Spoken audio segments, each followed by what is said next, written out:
I'm Dr. Joe Esposito, and welcome to our podcast, For the Health of It, episode 29. Remember to subscribe to this podcast, and I'll help you naturally get well and stay well. The information presented on this program is not intended to take the place of your personal physician's advice, and it is not intended to diagnose, treat, cure, or prevent any disease.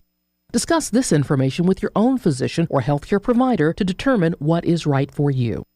Are you suffering needlessly? Dr. Joe can give you advice on how to naturally get well and stay well. Dr. Joe Esposito. What we're going to talk about today is something that a lot of you do, a lot of my friends do, a lot of my people I know do, and we're going to talk about how alcohol actually affects your life. What does alcohol do when it gets into your body? Now, we all know you get drunk and you get stupid and you fall down, you make bad decisions. We all know about that. But I want to talk about it from a physiological standpoint. What happens when it gets into the brain? What happens gets into the liver? And what it can do short-term as well as long-term. I was a guest on a show a couple weeks ago, and one of the questions that came up was there was a new study out that showed that binge drinking has long-term adverse side effects. And I thought, do we really need a study on that? But the host, I was the guest on the show, and he said, so tell us about that. What happens? And I started talking about the nucleus accumbens and dopamine receptor sites and how you get pleasure out of it, but it affects the liver and affects the testosterone levels drop when you drink alcohol. And so I thought, it's probably a good idea for a show. So that's kind of what leads us to this today. And that's where I come up with my show topics, by the way. If you're new to the show, I am Dr. Joe Esposito. And I listen to my patients, I listen to my coworkers, listen to my friends, and I say, okay, what can we talk about? What's hot this week or what's hot today? And in fact, I was just before I came on the air, I was talking to one of my friends, one of the anchors here, and she had some hand sanitizer. And I said, I wouldn't use that if I were you, Sabrina. And she said, why not? And I said, well, commercial hand sanitizers have something called triclosan. And triclosan, when it gets into the body, stimulates your estrogen receptor sites, and it acts like you have excess estrogen. And we don't need any excess estrogen in our body. Most of us are already estrogen dominant. And she put it down, and she looked at me. And I've known Sabrina now for, 10, 15 years. And she said, I never heard that before. I never knew that. I use this stuff all the time. I said, well, you shouldn't. She said, you're right, I shouldn't. So no matter how many shows you listen to, you're always going to pick up new information. And that's when I put my shows together. I always think, what's going to be new and fresh that you've never heard before? I always think about my producers. What if my producers, although they've heard every show, TV, radio, they've heard it all, what can I put in here that they're going to walk away and go, that's something I've never heard before? So if you want to listen to more shows, you can go to my website, drjoe.com. We have well over 1,000 shows archived there, videos as well as audios. My podcast is For the Health of It. If you have a podcast service, you can go For the Health of It, and you can binge listen to the shows. But today we're talking about alcohol and research. Cancer researchers in the United Kingdom have concluded that drinking as little as 1 glass of alcohol a day increases your risk of developing bowel cancer by 10%. The more you drink, the higher the risk of cancer. So most people don't think about alcohol and bowel cancer. Guess what? That's another problem. You just think about your liver, your brain. How about your colon? Studies showed that if you drank more than 30 grams of alcohol a day, which is less than 2 pints of a strong lager, raised your cancer risk by 25%. Now, a lot of people have drinks every day. I have friends that will drink, one friend will drink 5 or 6 beers a day and still function. And I'm amazed at that. He's a doctor. And I'm like, don't you know, I like to have a couple of glasses of beer, I like to relax at the end of the day, and then his wife will have a couple of glasses of wine. Blows my mind. Now, you will pay for those sins, by the way. No one is going to get out of there scot-free. If you drink, you will have to pay for your sins later on in life. And when you're younger, many times you're bulletproof. Because when I was young, and I don't know how old you are, but younger people don't realize the consequences of what happens to their body. And to go off on a tangent, there's a part of your brain called the prefrontal cortex. And the prefrontal cortex is the thing that helps you realize that there's consequences.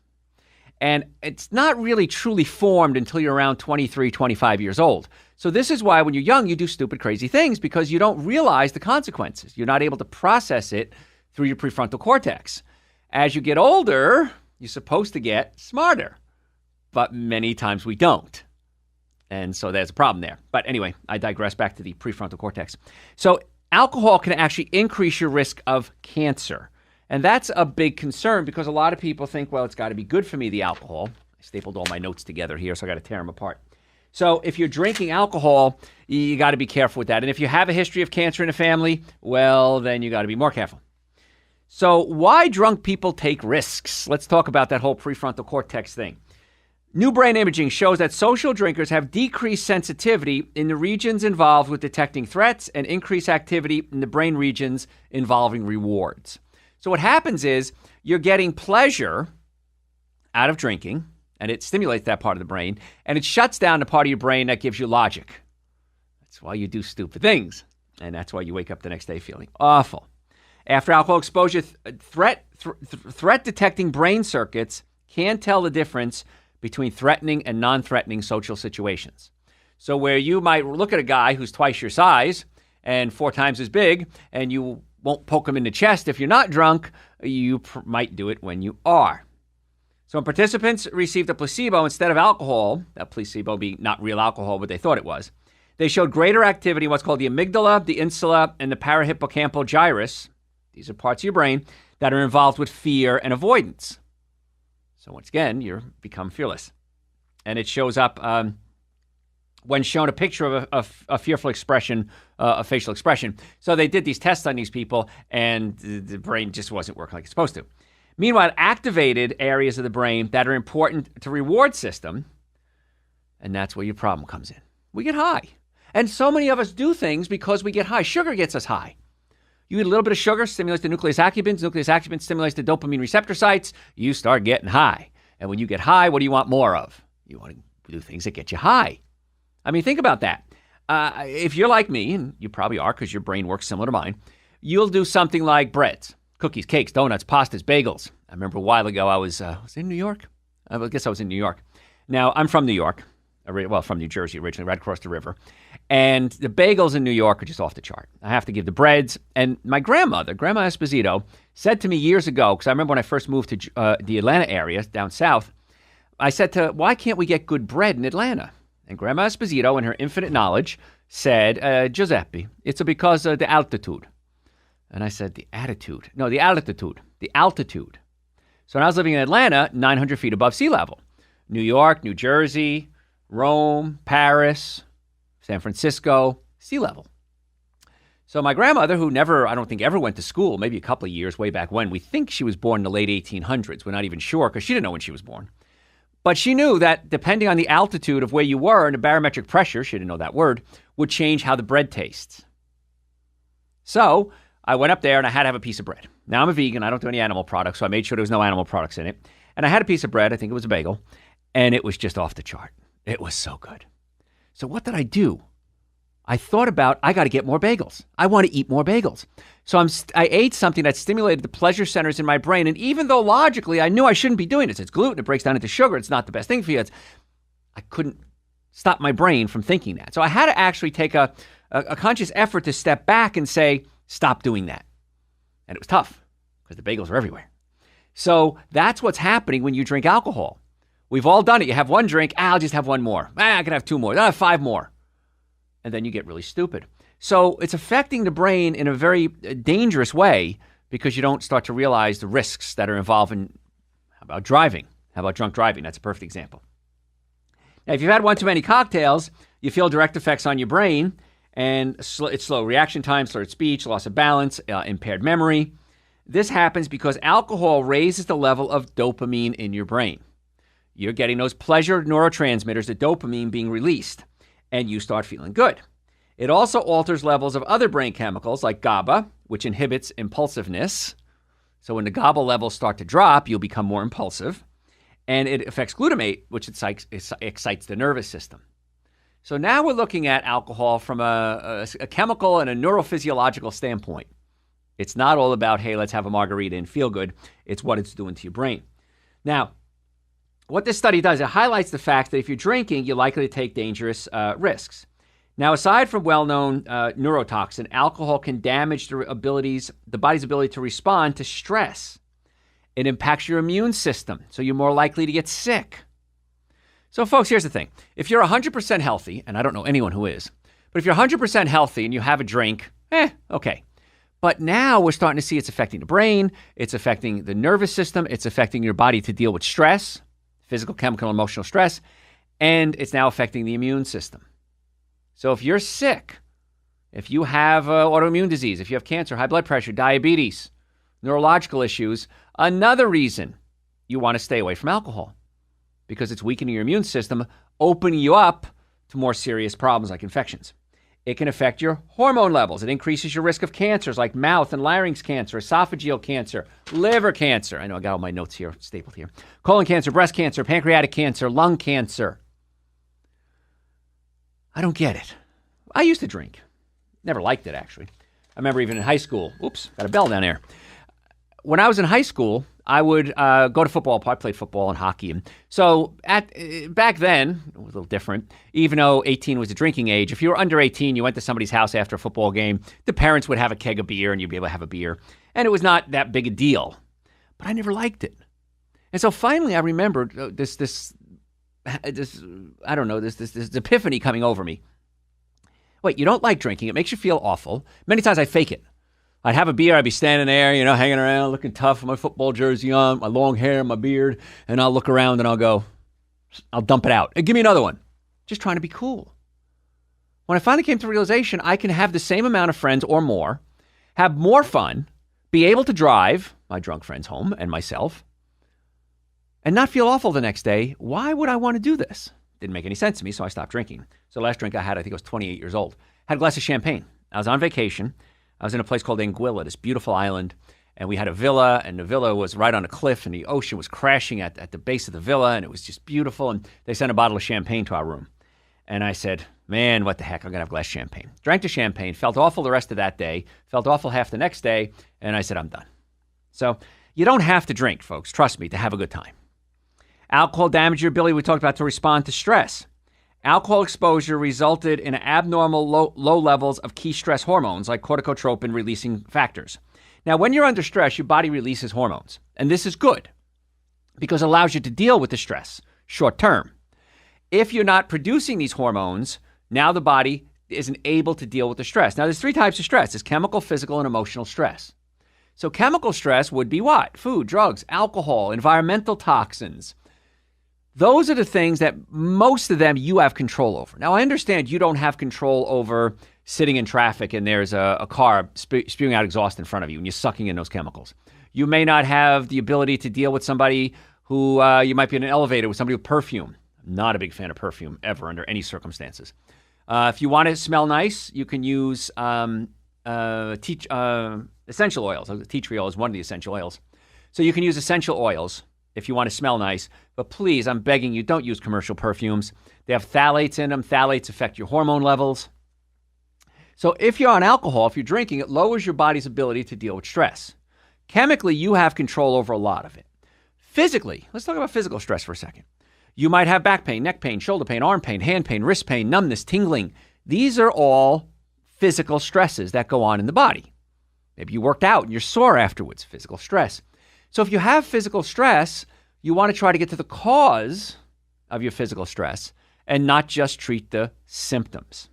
And that's what so many people do. If I have a headache, I'll be honest with you, I will take an acetaminophen. Acetaminophen, by the way, helps block pain. Ibuprofen helps block inflammation. So you know the difference. I'll take acetaminophen and it'll help my headache, but then I'll go to one of my doctors. I'm a chiropractor, and I have several other doctors working in my offices. And I'll grab one of my doctors and say, Dr. Irwin or Dr. Dave or Dr. Cat or Dr. Gail, take a look at my neck. I got a headache. And they'll check it out. I usually have a bone out of place. I'll get adjusted, and I got to the cause of my headache. So I'm not against you covering up the pain short term, but I want you to understand, I want you to get to the cause of the problem. So many times people have physical stress, and it's 100% fixable. Maybe it's a bone out of place pinching a nerve. Maybe it's a muscle spasm. Put the bones back in place, open up the nerve supply, fix the muscle spasms, pain goes away. You can address that. But every day, patients come in our offices and they say, why didn't I do this sooner? Why did I suffer so long with my neck pain, my back pain, my shoulder pain, my sciatic pain? Friends of mine, I get texts probably 2 or 3 times a week from people I know or people, friends of friends of friends. And they'll say, can I come see you? I've got a neck pain, I got a back pain. I'll tell you a little secret. Every time I come into the studio, I don't think there's ever been a time in the past year or so that somebody doesn't stop me and ask me some health questions. I've got acid reflux. I got shoulder pain. I got jaw pain just before I went on the air. Somebody had jaw pain. And it's really cool because I'm like the go-to guy now. It's like, well, Dr. Joe will know how to fix this. And usually we do. But if you have pain, chances are you're suffering needlessly. And I don't want you to suffer needlessly. I want you to get it fixed because pain is a warning sign. It's telling you something's wrong. So if you have pain and you're drinking alcohol, your body's less able to deal with the pain. Now you think to yourself, but Dr. Joe, I have pain, I drink, I feel better. Short term.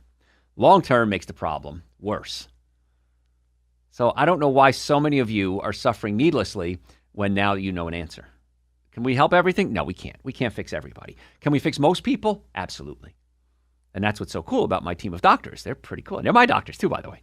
Patients come in and say, well, how do you know, which doctor should I see? And I usually try to match the personality of the patient with the personality of the doctor. But I tell them, listen, I'm their patient. I'm a patient just like you are. And I want to get the best treatment available. That's why I hire the doctors that I do. So back to alcohol affecting stress. We talked about chemical stress. We talked about physical stress. The emotional stress we may not be able to fix. I may not be able to fix the fact that your significant other left you, or that you're in a financial dire straits, or that maybe a family member is sick or died. But if we can fix the chemical and the physical, the emotional is a lot easier to deal with. And if you're not doing things like alcohol, making the problem worse, it's going to make my job and my doctor's job a whole lot easier. So, folks, if you want to make an appointment to come see us, I am Dr. Joe Esposito. I'm board certified in chiropractic, orthopedics, pain management, double board certified in nutrition, bunch of other degrees and certificates. We are in the Atlanta area. We have offices in Marietta, Duluth, and Stockbridge. We would love the opportunity to work with you and see if we can help get you well. So go to my website, drjoe.com, and we'll set up a time to have you come in. And my staff can explain to you how insurance works and everything. We file with a lot of insurance companies, right? In a lot of networks. Car accidents. I have never seen a car damaged ever where the occupants weren't. If the car is damaged, you were damaged 100% of the time. That's just how it is. And don't let the insurance companies, I was just a guest on somebody else's show and we were talking about this. Don't let the insurance companies dictate your treatment plan. That is one of the most dangerous things you can do. The insurance company says, I can't have that surgery. I can't have that medication. I can't have that chiropractic care. I can't have that treatment. Guess what? You still need it. Just because the insurance company says they're not going to pay for it doesn't mean you don't need it. So if you have to suck it up, sometimes you got to suck it up. And it's not that expensive, folks. And you know what? If you're doing everything I say, if you have a normally functioning nervous system, normally functioning digestive system, and good nutrition, the chances are that you're going to spend a ton less money on healthcare.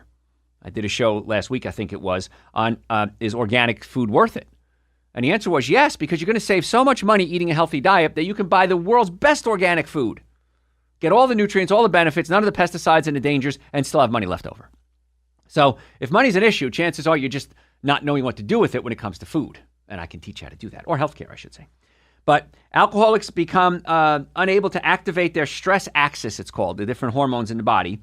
And when they're faced with a challenge, and that could be very damaging. You have to be able to respond to stress.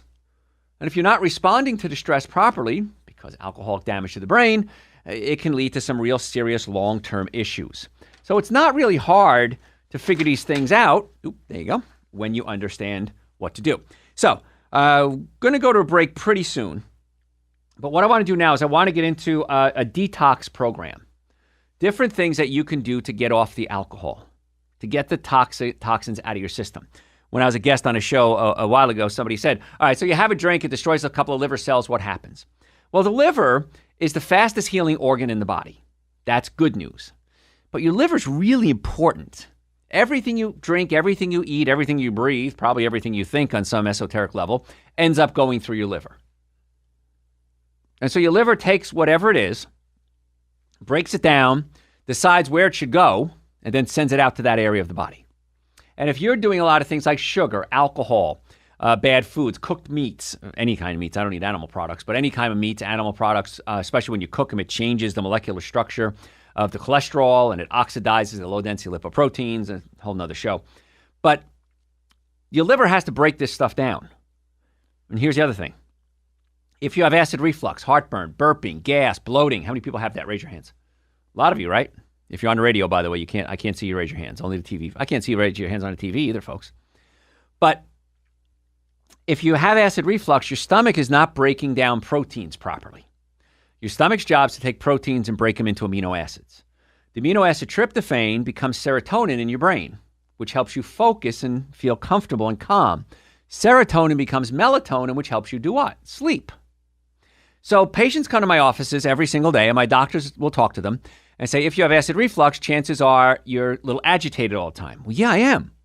I have ADD, ADHD, anxiety, depression, even bipolar. And we explain to them that the serotonin is being produced from amino acids, and if the stomach isn't breaking proteins into amino acids, you can't produce the serotonin. And they all look at us all the time, and they say, that makes sense. No one has ever explained that to me before like that. I said, good. I'm glad we're making sense for you. So the stomach has to be working for the brain to work. Tyrosine becomes dopamine. Dopamine is the chemical that what? Gives you pleasure. Alcohol stimulates dopamine release. But if you're not breaking down your proteins properly, you may have to fix your stomach.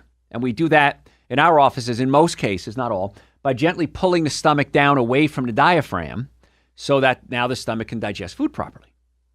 And when we do that, I tell you what, man, your life changes when you fix your stomach. I had that problem for years.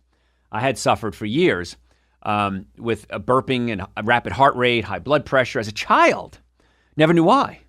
And I finally realized the vagus nerve, one of the shows I'm on, they love that. They always joke about the vagus nerve. Is that like the Reno nerve or the Atlantic City nerve? No, it's not. It's a different spelling. But the vagus nerve controls your digestive system, and it affects your brain. So by pulling the stomach down away from the diaphragm, we take the stress off the vagus nerve. The vagus nerve also has control over your heart, and the blood pressure many times will drop. And then we get people on supplements. We may get somebody on nitric oxide to increase circulation. So if you've had a lot of damage to your liver or your brain or anywhere in the body, we have a supplement called Dr. Joe's Nitric Oxide Support, and that opens up your blood vessels. I love it. I tell you what, when I take it, I have this burst of energy. My brain is clear. It also works in the romantic department because it increases your circulation to every part of your body. Family show, keeping it clean here. But I've had a lot of people come back, men and women, and report back they took that nitric oxide and they were like, la, la, life was great. So we have that. That's on my website, by the way, drjoe.com. Also, the minimum amount of nutrients, whether you're drinking or not, if you're drinking, you probably need double dose, Dr. Joe's Super Greens and Dr. Joe's Essential Source. They're 2 powders. They taste great. I take them every day. In fact, I just drank some before I came on the air. And I take a scoop of each. I take it with some coconut milk, ramen milk, shake it up and drink it. And it's awesome. Stuff is amazing. And it's the minimum amount of nutrients you should have every day. And so if you don't know what they are, go to my website, Dr. Joe, also available on Amazon if you have an Amazon account. And at least, folks, do it for a month. You probably need, once you do it for a month, and this is what usually happens, people just get on automatic reorder and they're just out of their minds. They're so excited because they're like, oh my gosh, this stuff is great. I have more energy. I feel better. My love life improves. I go to the bathroom better. It's just over $2 a day. It's really inexpensive to do, too. So that's on my website, drjoe.com. The nitric oxide, the Super Greens, the Essential Source, bunch of other vitamins, too. We're going to talk about that if we have time. We're going to talk about how the alcohol depletes your body of nutrients. And one of the nutrients it depletes very quickly is vitamin B, all the B vitamins. So you have a Dr. Joe's B vitamin there as well. So I take, personally, Super Greens, Essential Source, adrenal support. The adrenal glands help give you energy, help with inflammation, help with your hormones. I take adrenal support, Super Greens, Essential Source, B vitamins, and those are all on the website, drjoe.com. If I eat a cooked meal, I try to eat a lot of raw food if I can. But if I eat cooked meals, cooking destroys the enzymes, and that means the liver, back to alcohol, has to go through this process of creating more enzymes and helping the body break it down. So if I eat something that's totally cooked, I'll take some Dr. Joe's digestive enzymes as well. And there's different ways you can use them, by the way. I guess we cover it real quick. If you take it with meals, it helps digest the food. If you take it between meals, the enzymes get absorbed into your blood system and can actually help fight infection. So if I'm feeling under the weather, I'll take my Dr. Joe's digestive enzymes between meals, get into the system and help fight viruses, germs, and bacteria, which is pretty cool. So that's a fun little trick. And that's what's neat about supplements. When you know what they are and how to use them, and then how to manipulate them a little bit more, it's kind of fun. And that's why I create these supplements. Because so many people have health problems. And over the 33 plus years I've been practicing, not counting all my internships and schooling, this is what people need. I put together the ones that the people need the most. People meaning you. So folks, if you want to make it, I got to go to a break. When I come back, I'm going to go through a 5-step detox process on what you can do to help get your body healthy again. Get the liver healed, get the brain healed, and try to get as much repair work done that's possible. So if you want to make an appointment to come see us, we have offices in Marietta, Duluth, and Stockbridge. Go to my website. It's in the Atlanta area. Go to my website, drjoe.com. You can make an appointment online. You can call us. We'll explain to you how the whole insurance thing works. We're in most networks. Most networks have out-of-network benefits. Well, it's very complicated. We'll explain to you. If you've ever been in a car accident, if the car was damaged, you were damaged 100% of the time. Hey, folks, thanks for listening. Tell your friends about the show. We'll catch you next time. Thanks for listening to For the Health of It.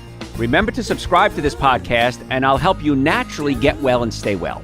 You can also listen to and call into my radio show live Sunday evenings from 7 to 9 Eastern Time on WSBRadio.com and on a WSB Radio app.